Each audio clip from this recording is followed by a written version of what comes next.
Welcome to Deep River Farm, folks. Well, the snow has hit here now. We got about an inch and a half, 2 inches last night. It's extremely cold, and my thoughts are with those folks that are in the mountains, especially those that may be trying to survive in a tent tonight, early this morning. I don't know if any of this has hit up there, but we got up to snow and cold, very cold. We're sitting at 23 here, so I can guarantee you up in the other elevations of higher up, they're probably a good 10 degrees colder, if not more. And but it's extremely cold, extremely cold. Folks, I wanted to say one more time, they got a little snow falling out. I don't know if that's from the little slight breeze or it's still flurrying a little bit now. I thought it had moved out, but anyway, just wanted to remind everybody, according to Pastor Tim, he is completely packed. The church is full, the basement's full, the Family Life Center's full of all your gracious donations. And they're sending out heaters this morning. I saw a truckload with 50 heaters on it and 50 propane tanks that are headed to the Camp Rosebud down in Rutherfordton this morning. So they're getting ready to get all of that stuff. First thing, the whole problem at the Family Life Center right now, folks, is there's so much stuff there they can hardly get through the building. They had to get it into the building. They couldn't leave it in the parking lot because they have had issues nearby of people trying to loot the churches and any sites that had stuff stored outside. There was a college up there that Pastor Tim had told me about, had some stuff under some tents outside that they had gotten. I don't know if it was something they bought or something some people donated to help them to deliver some stuff to some needy folks or what, but they were cleaned out, and this happened several weeks ago. But they can't leave anything outside, so they're having to push it anywhere they can get it. So folks, if you're thinking about sending anything at this point, hold off. We could use some cash coming into the helping hands so that we can try to get as many families as we can, homes repaired so they can get out of the temporary housing. I spoke with Ross down at the Central Church yesterday. He said one of the families we are helping has had some help from FEMA, and we called them vouchers, but they was quick to let us know that that is not the correct term. It's not a voucher. It's a TSA. It's a temporary sheltering allowance. So we'll get their term correct so we don't get browbeat by them. So we'll use their term, temporary sheltering allowance. And they paid this family $3,500 for their hotel stay. And right now their hotel stay is around $7,500. So as you can see, this family's had to endure a cost, and they're still in the hotel because they have small children, or probably would try to rough it or tough it out somewhere in a camper or something. But with 2 small children, they was unable to feel like they could do that safely. So they've had the burden right now, $3,500 off of their back for this housing, and the Central Church is getting ready to step in and with all of your donations and stuff to help this family, because they can't afford to be in this hotel. And you know, it's hard to work and work out of a hotel room and everything else, and go back and forth with I don't know the situation on their vehicles or whatever, but we just know that it's tough, and people are having to adapt and adjust, and it's a nightmare for them. And then you have these that are unable to get out of their homes. You know, they may have a home, and it may be The rivers and the creeks washed out their bridges to get out from back up in the holler, and they're kind of stuck and they have no power. I was looking yesterday to try to get a number of how many people were actually out of power, and was unable to get an accurate number of what we were looking at. They all wanted to revert back to back in October, of some numbers in October, but I was unable to find a current number for December. So it is what it is. We just know there's still a lot without power, won't have power for some time.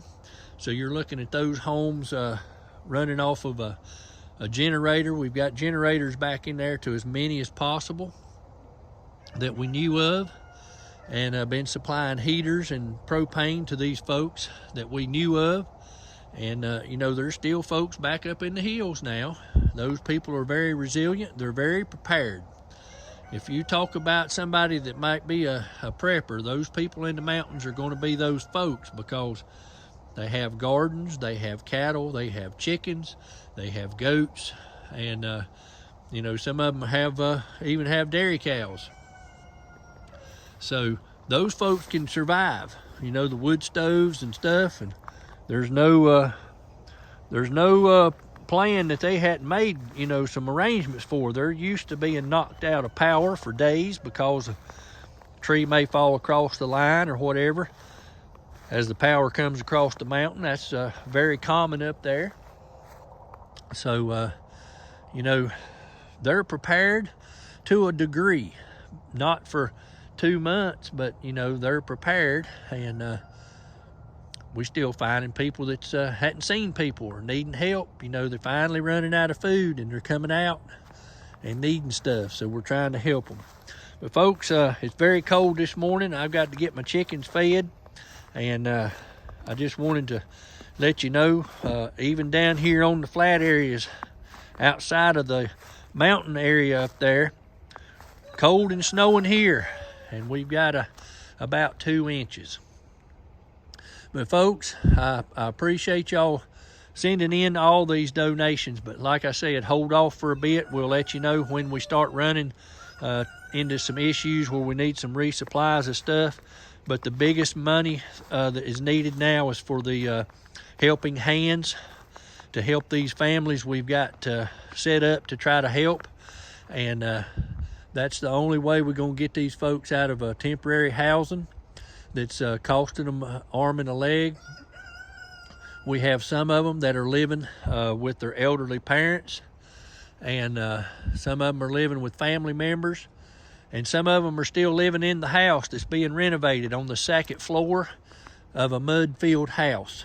And folks, we got to get these people taken care of to get this situation of mold and stuff like that these folks are living in that house taken care of, and help them to get this underway. So folks, if you can spare a little bit, it just take, you know, a big number of people putting in $1 or $2 could be the biggest change of these families' lives and get them out of the situations they're in.